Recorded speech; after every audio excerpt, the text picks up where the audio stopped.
5, 4, 3, 2, 1, 0. Hello and welcome to the Fighting Moose podcast.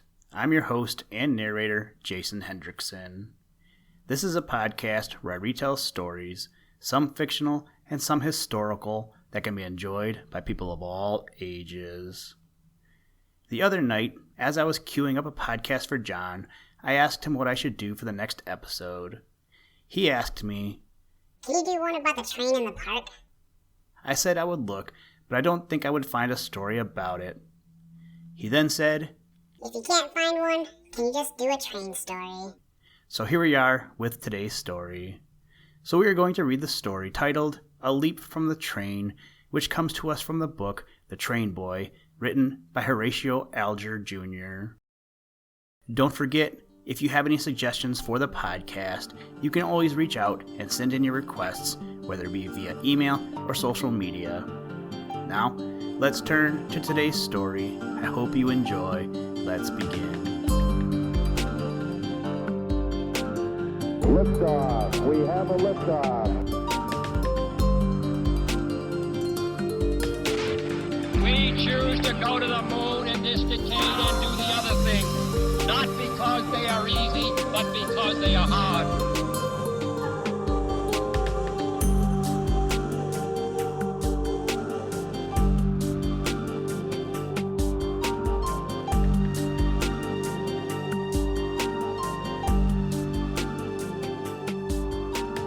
A leap from the train. Luke Denton still held the paper before him and appeared to be reading it, but it had ceased to have an interest for him. He cast furtive glances from behind it at the young lady by his side and watched for an opportunity to transfer to his own pocket the coveted purse. This was likely to be more easily effected because Grace Dearborn, though she had taken but slight notice of him, had made up her mind from a casual glance that he was what is technically called a gentleman. That her purse was in danger from a man so well dressed never occurred to her. It so happened that Grace was an interested observer of nature, and so, as the train sped over the road, she looked now out of the windows at one side, now out of them at the other. To a novice, theft under such circumstances would have been difficult, but it was not the first time Luke Denton had practiced the art of a pickpocket. He seized the opportunity when Grace was looking across the car, stealthily to insert his hand into her pocket and draw therefrom the well-filled purse, the young lady meanwhile being quite unconscious that she was suffering a loss. Her aunt, too, had her attention otherwise bestowed, for she was reading the magazine which her niece had just bought from the train boy. It looked as if Luke would easily be able to escape with his booty before his theft could be discovered. Indeed, he had made up his mind to leave the train at Libertyville, a small station close at hand, so as to be out of the way when Grace realized her loss. But unfortunately for him, there had been an unsuspected witness of his adroit act. Paul was just entering the car at the moment, and his first glance, not unnaturally, was directed toward the pretty young lady who had shown herself so generous to his little sister. He was startled when he saw her pocket being picked, and was rather surprised that the gentlemanly-looking person at her side should be the thief. "What shall I do?" he asked himself. His first impulse was to go forward, apprise Miss Dearborn of her loss, and denounce her seat companion. But this might enable Luke to drop the purse and assume the airs of an innocent man. Perhaps Denton, in his rage, might even attack him. Paul therefore framed a different plan. He passed through the car into the next, where he met the conductor. To him he briefly communicated what he had seen. "You have done right, Paul," said the conductor, who personally knew him. 10 to 1, the gentleman will be getting out at Libertyville, unless we are beforehand with him. There is no time to be lost, and we are only about a mile from the station. Come back with me." The conductor entered the car, where Grace was seated, with Paul close at his heels. Luke Denton was looking out of the window, having folded his newspaper. "In 5 minutes I shall be safe," thought he, as not far ahead he caught a distant view of the few houses which constituted Libertyville. The purse he had slipped into the pocket of his pantaloons. Meanwhile, the conductor and Paul had approached and stood beside the seat. "Miss Dearborn," said Paul, as the young lady looked up with a smile of recognition, "will you feel for your purse?" The young lady looked surprised, and Luke Denton startled. He was not ready to commit himself, however, not yet being sure that his agency was suspected. Grace felt in her pocket and said in surprise, "It is gone." "Is it possible?" ejaculated Denton, affecting surprise. "Perhaps it dropped on the floor." He was trying slyly to get at his pocket to see that the purse was found on the floor when Paul said, "It is in that man's pocket." All eyes were turned upon Denton, who, with a fierce oath, exclaimed, "Boy, take care how you insult me." "I am only telling the truth," said Paul steadily. With a glance of alarm and distrust, Grace ran precipitately from her seat, and Luke Denton was not slow in seizing the opportunity to escape.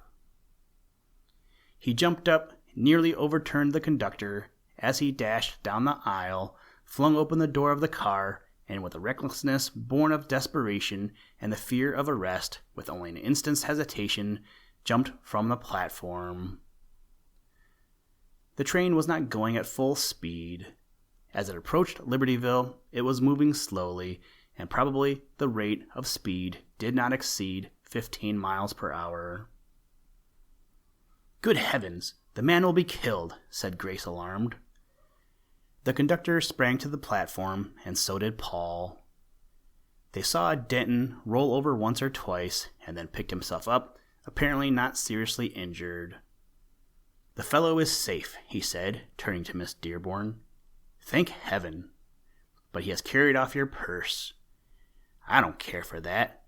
That is, I don't care for it in comparison with a man's life." "You are more good-natured than many would be who had suffered such a loss." "There wasn't a large sum of money in the purse," said Grace. "Do you remember how much?" asked Paul. "I had $50 when I left Milwaukee." "And you gave me $2.50 for my little sister, and bought a Harper's Magazine of you," added Grace, smiling. "Then there should be $47 left," continued the train boy. "I suppose so. I wish now I had given you the whole of it for your little sister." "You were very generous as it was, Miss Dearborn." "Still, I think it would have done her more good than the gentleman who so unceremoniously borrowed it." "Miss Dearborn," said Paul, with a sudden reflection, "now that you have lost all your money, let me hand you back this gold piece." And he offered her the quarter eagle which she had given him for his little sister. "Oh, no, there is no need that I should recall my gift," she said, shaking her head. "To be sure, I am temporarily penniless, but my aunt will see that I don't want. Aunt Caroline, is my credit good with you?" "To be sure, Grace," said the matronly lady whom she addressed. "And you can certify that the loss of my purse won't embarrass me seriously?" "I think not," said Mrs. Sheldon, "considering that you have an income of—" Here she stepped discreetly, just as she was about to reveal an important secret. "Say $600 a year," chimed in Grace, laughing. "You see, Paul," she continued, addressing our hero, "you need have no compunctions about keeping my gift to your sister. It won't entail any distressing economy." They had reached Libertyville, and Paul went out on the platform with his papers. Of course, nothing was to be seen or heard of Denton, who had jumped off the train fully 3/4 of a mile back. To the station master, the conductor hurriedly communicated what had passed, and enjoined him to detain Denton if he should appear at the station and try to purchase a ticket for the 7 o'clock train, which would start a little over an hour later. Again, the train moved on. "There is no loss without some little gain, Aunt Caroline," said Grace. "As my seat companion has taken French leave, there will be room for you to sit beside me the rest of the journey." "Rather dearly purchased, Grace," said the elderly lady, "since it cost you $47. "Oh, I consider your company worth that sum," said the young lady playfully. "Really, Grace, you have taken your loss very coolly." "Would it do any good to make a lament over it, Aunt?" "No, perhaps not, but you seem in just as good spirits as if you had lost nothing." "So I am, but I should not be if I were a poor seamstress or a milliner's apprentice, for instance. Then it would be a serious thing for me." "Well, Grace, all I can say is that it would annoy me very much if I had met with such a loss. I dare say I shouldn't sleep tonight." "That'd be foolish, Aunt, to lose sleep as well as money." At 7 o'clock, the train ran into the depot, and Miss Dearborn and her aunt rose from their seats. "Can I call a carriage, Miss Dearborn?" asked Paul politely. "If you please, Paul." "My dear, you are too familiar with that boy," said Mrs. Sheldon, while Paul was gone in search of a hack. "He seems very well bred, Aunt, and he is certainly polite and obliging." "Come and see me, and bring your little sister," said Grace, smiling, as Paul handed her into the hack and closed the door after her. Paul touched his hat, and then, leaving the depot, bent his steps toward his humble home, where supper and a warm welcome awaited him.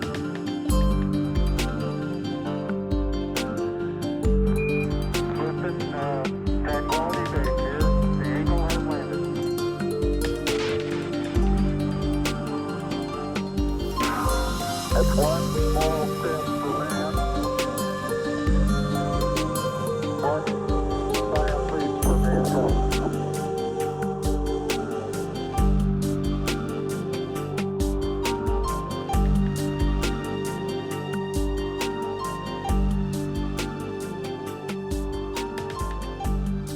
Thank you for listening to this episode of the Fighting Moose podcast. Please join us next time as we read another exciting story. Today's music was provided by the artist Analog by Nature, and the audio clips were provided from NASA.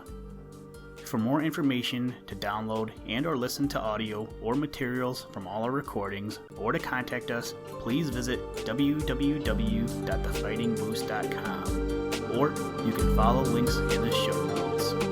And as always, try and do a random act of kindness every day.